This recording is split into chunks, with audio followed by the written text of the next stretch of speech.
మా ప్రతినిధి సంధ్య మనకి లైవ్ లో సిద్ధంగా ఉన్నారు. సంధ్య, సో ఖైరతాబాద్ గణేశుడితో పాటుగా శోభాయాత్రలో మీరు కూడా పాల్గొంటూ ముందు కదులుతూ వస్తూ ఉన్నారు. ఎంతవరకు వచ్చాడు గణనాథుడు? ఇంకా ఆయన నిమజ్జనం కావాల్సిన క్రెయిన్ నంబర్ 4 దగ్గరికి చేరుకోవడానికి ఎంత టైం పట్టే అవకాశం ఉంది?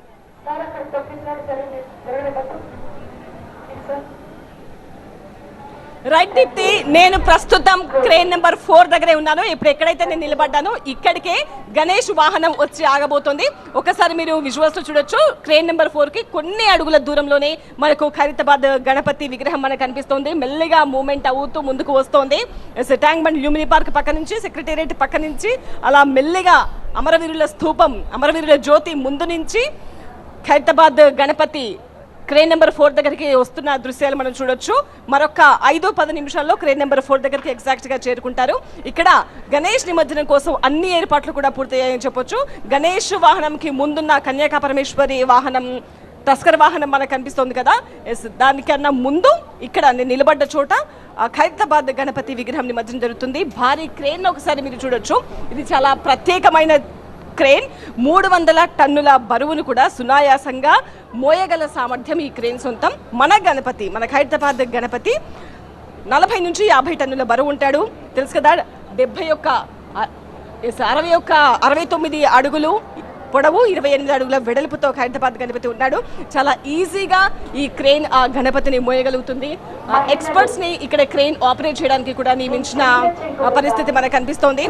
తల్లి గంగమ్మ ఒడిలోకి చేరడానికి వడివడిగా అడుగులు వేస్తూ వస్తున్న గణపతిని మనం చూడొచ్చు.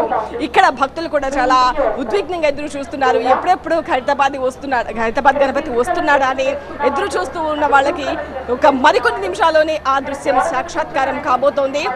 ఖైరతాబాద్ దగ్గర మొదలైనప్పటి నుంచి ఇప్పటి వరకు కూడా మన TV9 లో భక్తులంతా కూడా వాళ్ళన్నీ కూడా ఫాలో అవుతూ వస్తున్నారు. ఎంతసేపు చేరుకుంటుంది, ఇప్పుడే ఎక్కడ చేరుకుంది, ట్రైన్ నెంబర్ 4 హుస్సేన్ సాగర్ దగ్గరికి రావడానికి ఇంకా ఎంత టైం పడుతుంది, ఇవన్నీ కూడా మన TV9 లో చూస్తూ భక్తులు తెలుసుకుంటున్నారు.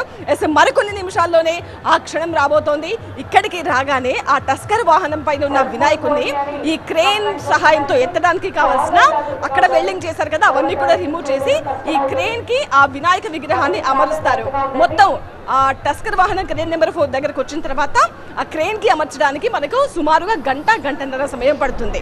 సో ఆ తర్వాత ఇంకా వెంటనే నిమజ్జనం ప్రాసెస్. ఆ అద్భుత దృశ్యం చూడడానికి మాత్రం 2 కళ్ళు కూడా సరిపోవు అని చెప్పొచ్చు.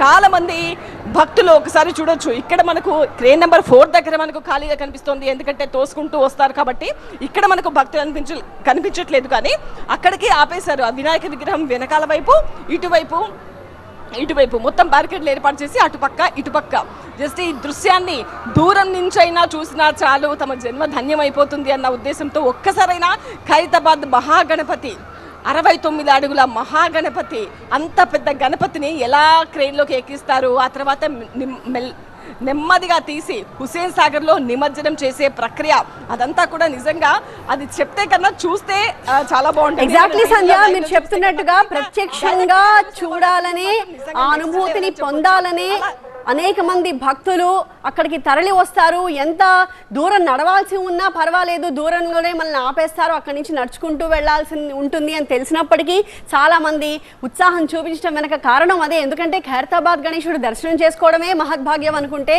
ఆయనని నిమజ్జనం చేసే క్రతువుని కూడా దగ్గరుండి తమ కెమెరాల్లో బంధించి మళ్ళీ వచ్చే సంవత్సరం వరకు కూడా భక్తులంతా ఎదురు చూస్తూ ఉంటారు. అండ్ మీకు కూడా ఖైరతాబాద్ గణేశుడితో ప్రత్యేకమైన అనుబంధం ఉంది. అనేక మార్లు కరెక్ట్గా నిమజ్జనం రోజు మీరు అక్కడ రిపోర్ట్ చేయడానికి, అక్కడ ఉండి మీరు జరిగే క్రతువుని ప్రత్యక్షంగా వీక్షిస్తూ ఉన్నారు. సో ప్రతి సంవత్సరానికి ఈ సంవత్సరానికి ఏమన్నా వ్యత్యాసం కనిపిస్తుందా? అక్కడ జరిగిన ఏర్పాట్లలో కానీ, దారి పొడవునా మీరు వచ్చిన మార్గంలో కనిపిస్తున్న ఏర్పాట్లు, పోలీస్ భద్రతలో ఎలాంటి మార్పు చూస్తూ ఉన్నారు?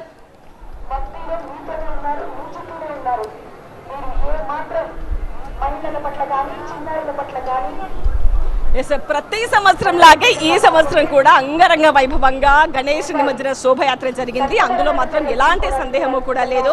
పోలీసుల పాత్ర మాత్రం ఖచ్చితంగా ఇక్కడ అభినందనీయం. ఎందుకంటే ఎవరికి వారు నేను ఒక్కదాన్నే కదా అని చెప్పేసి దగ్గర దాకా వెళ్ళాలి, వినాయకుడి విగ్రహంతో పాటుగా నేను కూడా శోభయాత్రలో పాల్గొనాలని తోసుకుంటూ వచ్చేస్తారు. అది ఇక్కడ ఉన్న వాళ్ళకు మాత్రమే తెలుస్తుంది పోలీసులు ఎంత కష్టపడతారు అనేది.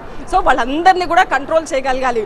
యువకులు, ముఖ్యంగా యువకులు చాలా ఉత్సాహంగా గణేష్ నిమజ్జన న్యూటన్ శోభయాత్రలో డాన్స్లు వేస్తూ రకరకాల పువ్వులు చల్లుతూ రంగురంగుల పేపర్లు చల్లుకుంటూ నిజంగా ఎంత ఘనంగా జరుగుతుంది, ఎంత వైభవంగా జరుగుతుందంటే అదంతా కూడా మేము కూడా ఎక్స్పీరియన్స్ చేయాలి అని ఆ శోభయాత్రలో పాల్గొనాలని చాలా మంది ముందుకు వస్తూ ఉంటారు. సో వాళ్ళందరినీ కంట్రోల్ చేయడం కోసం పోలీసులు ఉదయం నుంచి కూడా ప్రయత్నిస్తూ ఉంటారు. మొత్తం మీద అయితే చాలా అంగరంగ వైభవంగా జరుగుతుంది. బట్ ఇక్కడ సార్ గమనించినట్లయితే ప్రతి సంవత్సరం వినాయక అప్పుడు కొంతైనా వర్షం పడుతుంది. ఈసారి మాత్రం చాలా ఎండగా ఉంది. ఆ వర్షం మాత్రం ఈసారి మిస్ అయిందని చెప్పొచ్చు. చాలా మంది భక్తులు ఈసారి వచ్చారు. సో అదంతా కూడా ముందే అంచనా వేస్తున్నారు కాబట్టి దానికి తగ్గట్టుగా ఏర్పాట్లు చేశారని చెప్పొచ్చు. సో ఎక్కడ కూడా ఫెయిలబుల్ లేదు, అంతా సవ్యంగా జరిగింది. ఎక్కడైతే గణేష్ మండపం ఎగ్జాక్ట్ గా 40 ఆ వాహనం మూవ్మెంట్ అయినప్పటి నుంచి హైదరాబాద్ బరాగా నుంచి గల్లీ దాటిన మనకు చాలా టైం పట్టింది. వన్స్ ఆ గల్లీ దాటిన తర్వాత సర్కిల్ కావచ్చు, టెలిఫోన్ భవన్ కావచ్చు, తర్వాత సచివాలయం మీదుగా పార్క్ హుసేన్ సాగర్ వైపు అలా నిన్న